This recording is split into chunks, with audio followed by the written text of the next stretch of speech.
Saudara, dalam program Rosi, aktivis jaringan pembela hak perempuan korban kekerasan seksual meragukan Putri Chandrawati yang mengaku diperkosa oleh Brigadir Yosua. Karena korban kekerasan seksual biasanya menolak untuk bertemu pelaku. Tidak seperti Putri yang masih sempat mencari Yosua usai peristiwa Magelang.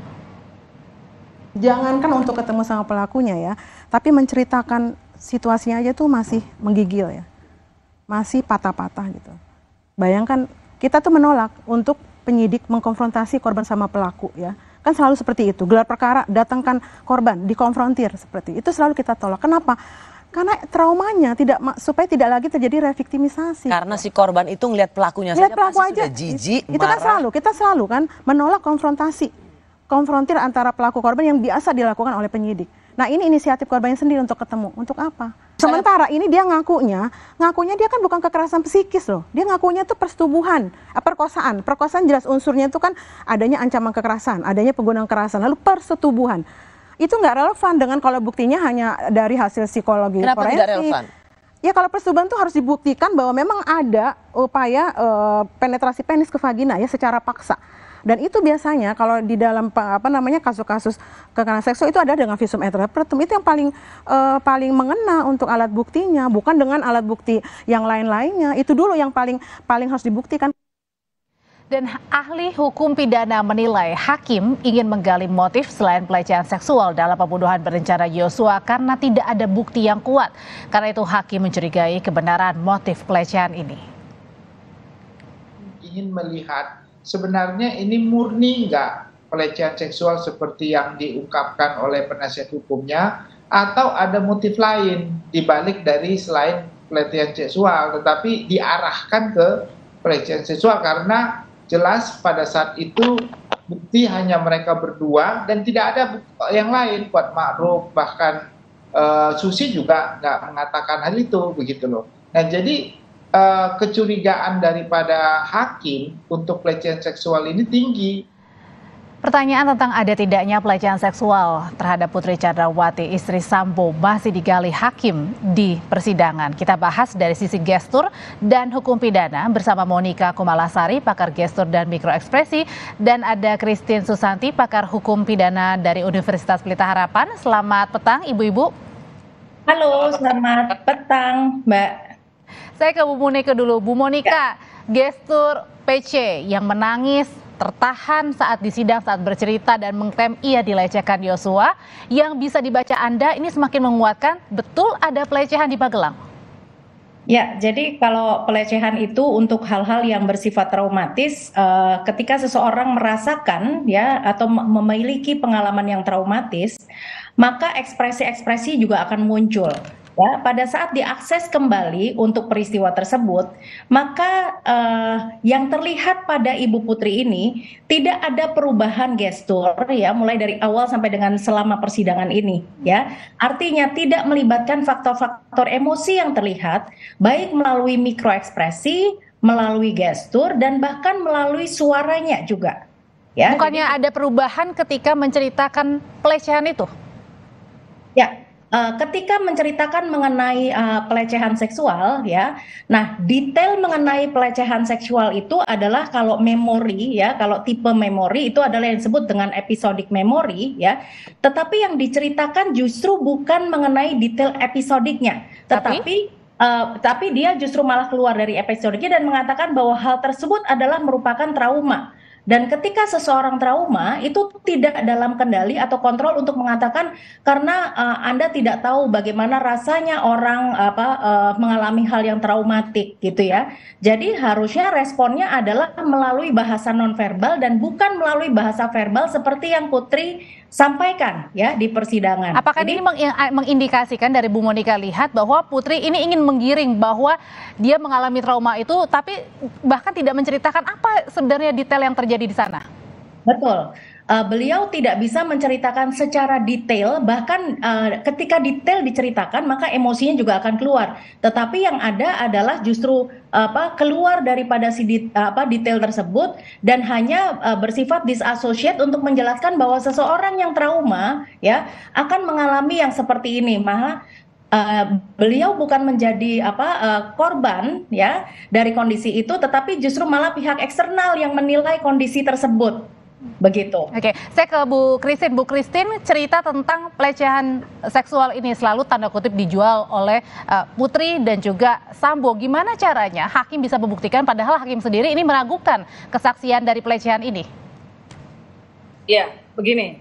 Ketika kita bicara pelecehan seksual, ya. Nah, pelecehan seksual itu merupakan salah satu perbuatan pidana. Ya, tentunya ketika kita bicara perbuatan pidana, untuk hakim itu yakin apakah ada perbuatan pidana, tentunya kita harus meyakinkan dengan alat bukti. Ya, tempus lokusnya harus jelas, faktanya harus diungkap. Itulah kemudian kita mengumpulkan bukti-bukti. Nah, bukti apa yang disajikan? Ya, kalau itu pelecehan seksual, apalagi katanya perkosaan, ya tentu ya ada persetubuhan, ya ada air air sperma yang keluar, ya. Nah, itu dan juga ada visum ya untuk itu. Nah, ini bagaimana pelaporannya selama ini? Karena kita tahu juga laporan yang dibuat oleh Ibu PC kan juga ditolak ya, gitu loh. Tapi kalau alasannya adalah kenapa tidak melakukan yang seperti tadi disebutkan itu, beberapa diantaranya karena malu, trauma, takut. Jadi kan ada tenggat waktu yang membuat hal itu tidak dilakukan oleh seorang korban. Ya, bagaimana kita bisa mendalilkan ada kasus perkosaan, ada tindak pidana perkosaan, kalau bukti kita tidak kita berikan? Itu nggak mungkin. Konstruksi hukum pidana menyatakan ada perbuatan yang melanggar hukum. Nah, perbuatan itu harus kita buktikan. Kalau tidak bisa kita buktikan, bagaimana kita bisa meyakinkan hakim? Jangan lupa, dalam hukum acara pidana, nah, saya mulai masuk ke hukum acara pidana. Hukum acara pidana berarti kita bicara pembuktian di persidangan, ya. Banyak bukti yang kita munculkan. Gitu. Kalau ada bukti psikologi forensiknya dari si kuasa hukum ini? Bukti psikologi forensik itu kan salah satu alat bukti, ya. Sementara kita mengenal bukti yang keterangan saksi yang harus mendukung, gitu loh. Itu tidak bisa satu alat bukti dijadikan dasar untuk melaporkan atau memperkuat dalil bahwa terjadi peristiwa pidana, nggak bisa. Jadi bisa dibilang bahwa cerita jualannya untuk yang pelecehan seksual ini tidak bisa dibuktikan ya di persidangan. Makanya hakim mencari motif lainnya mungkin. Iya, dalam hal ini kan Ibu PC kan sebagai terdakwa ya dalam kasus pembunuhan berencana bersama dengan terdakwa yang lain. Nah, tentunya di sini ya kalau memang Ibu PC ingin mendalilkan ya atau mendalilkan bahwa dia menjadi korban, tentu dia harus membuktikan gitu loh. Tetapi yang harus kita garis bawahi di sini adalah kalaupun misalnya menjadi korban, ini kan kasus pembunuhan. Apakah dibenarkan Eigenrechting main hakim sendiri di sini? Itu kan juga nanti akan menjadi pertanyaan yang menarik lagi kan, gitu loh. Oke, Bu Monika, kalau misalnya hakim sedang mencari atau menggali motif lain, itu terlihat nggak sih pada saat bertanya misalnya, kayaknya sih Yosua ini punya peran yang begitu besar, kepala rumah tangga meskipun tidak diakui juga oleh Putri, tapi memegang peran-peran penting seperti pos untuk kas keuangan, bahkan untuk kas Bayangkari, laporan-laporan. Ya, jadi yang dilakukan oleh majelis hakim ya di ruang persidangan ini kata-kata yang digunakan ya bahkan sudah menjurus kepada cara untuk dengan pertanyaan yang frontal ya sehingga ketika ada pertanyaan yang frontal itu disampaikan maka biasanya ekspresi yang genuine itu akan keluar. Seperti itu. Makanya Anda berbohong gitu ya dengan melontarkan kalimat ini. Maka ketika merespon terhadap statement tersebut ya, ini akan keluar nih ekspresi-ekspresi yang tidak diduga ya atau ekspresi yang disebut dengan detection apprehension, rasa takut kalau seseorang itu berbohong maka ekspresi ini akan muncul seperti itu ya. Okay. Nah, jadi saya melihat bahwa peran hakim di sini dengan strateginya itu bagus sekali gitu ya. Dan bahkan ketika hal yang dikomplainkan oleh Sambo bahwa seharusnya pada saat lie detector itu tidak ditanyakan mengenai pelecehan seksual gitu ya. Nah, ini adalah merupakan upaya dari penyidik karena memang kehandalan dari lie detector ini adalah terletak pada penyidik, karena penyidik akan request kepada si operator dari lie detector ini. Tentang pertanyaan-pertanyaannya apa ya? Ya, nah makanya Sambo kan juga akhirnya malah komplain dengan kenapa harus ada pertanyaan titipan gitu ya, karena pengguna jasanya memang adalah penyidik, jadi sah-sah saja untuk memberikan yang disebut dengan catalytic question. Yang menarik dari hasil lie detector salah satunya adalah pada saat si jaksa nanya ke Bu Putri, tahu nggak hasil dari pertanyaan kamu berselingkuh tidak dengan Yosua, kan dikatakan berbohong ya, artinya minus ya. Tapi pada saat di sidang Putri justru menjelaskan bahwa hubungannya sepertinya ini bukan hanya sekedar supir, karena kan tadi memegang pos-pos peranan penting. Ini mengindikasikan kalau Putri dan Yosua. Ya, jadi memegang pos-pos penting itu belum berarti juga ada relasi romantisme di situ, ya. Tetapi adalah hubungan antara orang kepercayaan ya dengan majikannya, seperti itu. Jadi memang harus diklarifikasi lagi dalam hal ini juga ketika mengatakan apakah Anda memiliki hubungan yang istimewa gitu ya dengan Yosua, maka kan bertanya lagi ya putrinya. Dalam hal ini ya sah-sah saja sih gitu. Tetapi adanya relasi hubungan yang sangat dekat sekali belum juga berarti bahwa itu merupakan satu romantisme. Bu Christine, kalau kasus pelecehan seksual ini kan sudah di SP3 ya sama polisi, tapi ceritanya ini kembali digaungkan pada saat di persidangan. Ada nggak sih cerita-cerita misalnya kasus-kasus lain sudah di SP3 tapi di sidang ternyata terbukti? Maksudnya kasus-kasus lain itu gimana? Selain di sini? Ya, begini. Perkara itu di SP3 kan tentu ada alasannya ya. Yang pertama itu tidak cukup bukti. Ya, atau kemudian ada perdamaian antara korban dengan pelaku. Atau yang ketiga misalnya perkara itu di SP3 karena si terdakwanya sudah atau si pelakunya sudah meninggal. Nah, itu SP3. Tapi kemudian kalau ceritanya dijual di pengadilan, bisakah itu? Ya, sekarang perkara yang di kepolisian sendiri sudah dihentikan. Ya. Nah, sekarang peristiwa itu kemudian dibuat seolah-olah itu ada dan dibawa ke pengadilan.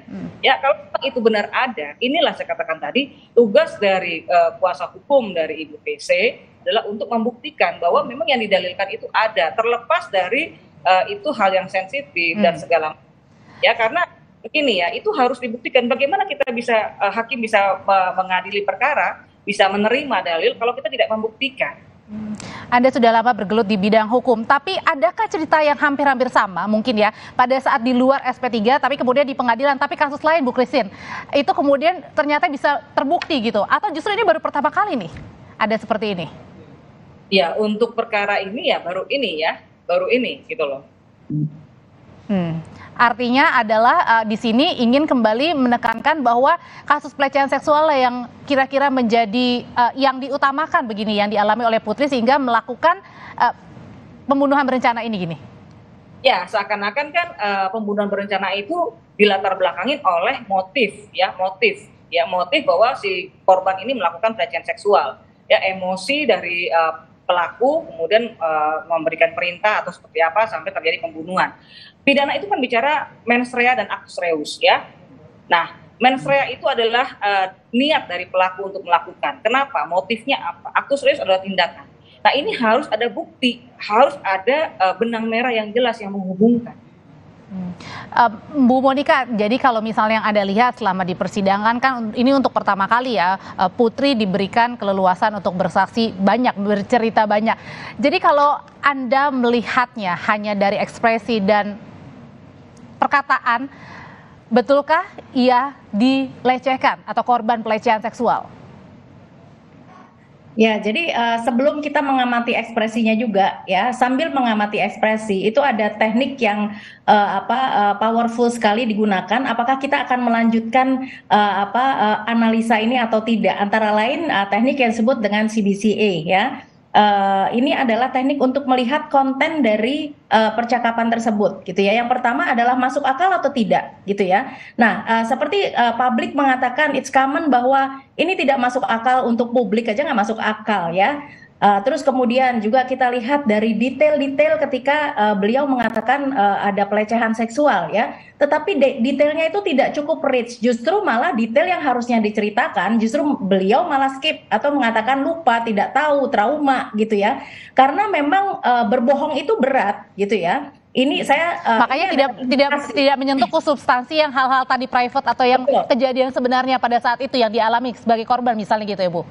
Betul, dan tidak bisa menceritakan interaksi secara spontan ya, siapa melakukan apa, tetapi apa yang disampaikan itu adalah merupakan seperti sesuatu yang sudah ada narasinya, begitu. Makanya ya. dalam hasil poligraf itu yang paling minusnya tertinggi adalah Putri, makanya begitu? Ya, betul. Jadi kalau mikro ekspresi yang dibaca ini adalah perubahan secara mikro atau speed atau cepat, ya, maka poligraf ini adalah membaca mengenai fisiologis kumpulan respon fisiologis tubuh, ya. Ini hampir sama, ya. Kami juga kadang-kadang menggunakan artificial intelligence untuk lebih detailnya lagi, gitu ya. Tetapi ini juga didukung oleh si lie detector. Ini memang tidak bisa dibawa untuk pembuktian di persidangan, tetapi ini adalah alat bantu, ya, untuk membantu para penyidik, ya, begitu juga dengan teknik-teknik yang kami lakukan dalam menganalisa mikroekspresi. Ini adalah alat bantu untuk penyidik atau siapapun yang membutuhkan jasa ini sehingga tahu bagian mana di mana terjadi kebocoran atau leakage, ada ketidaksinkronan antara verbal dengan nonverbalnya. Bu Monika, kalau yang Ada lihat Bu Putri ini pada saat tadi minus yang paling tertinggi berarti kan bisa berbohong begitu ya, kemudian bisa menarasikan cerita sehingga membuat orang mungkin harapannya bisa percaya. Ini kategori apa? Kan biasanya kalau seorang wanita kan tidak tega ya kalau berkata bohong terus-menerus gitu. Nah, jadi kita lihat ya di angka 25 itu adalah kan ini merupakan ada beberapa pertanyaan gitu ya. Tidak single mengatakan bahwa beliau ini berbohong untuk segala hal gitu ya. Tetapi yang membuat angka minus 25 ini karena ada catalytic question yang dijawab dan kemudian tidak ada synchronity. Antara lain dilihat bahwa ketika seseorang terpojok atau seseorang berbohong ya, maka ada skin resistance di mana keringat juga akan bertambah gitu ya. Terus kemudian di blood pressure gitu ya. Tapi ini tidak terlihat ya? Berapa? Tidak terlihat ya? Artinya ini yang mendukung bahwa akhirnya lie detector mengatakan bahwa memiliki kecenderungan ya MDI itu. Oke, satu pertanyaan terakhir untuk Bu Christine. Bu Christine, jadi hakim sampai saat ini masihkah sudah tahu motifnya kira-kira atau masih menggali lagi? Singkat Bu Christine. Motif dari pembunuhan ya maksudnya ya? Ya. Ya, kalau motif dari pembunuhan tentu hakim harus menggali lagi ya. Hakim masih menggali lagi. Kenapa? Ya, karena motif itu penting, motif pelaku. Tetapi dalam hal ini apapun motifnya, ya pasti nanti kan ini akan didukung oleh bukti-bukti. Karena begini, hukum itu kan bicara logika ya. Melaksanakan hukum itu bicara logika, konstruksi berpikir yang tentunya harus selaras. Baik, kami sudah tangkap Bu Christine, pakar hukum pidana dari Universitas Pelita Harapan, dan Bu Monika Kumalasari, pakar gestur dan mikroekspresi. Kalau hakim masih mencari motif lain di balik pembunuhan berencana Yosua. Terima kasih, sehat selalu Ibu-Ibu. Usai jeda kami kembali dengan informasi lainnya dari hujan deras yang membuat jalan di kawasan Jeruk Purut, Jakarta Selatan ini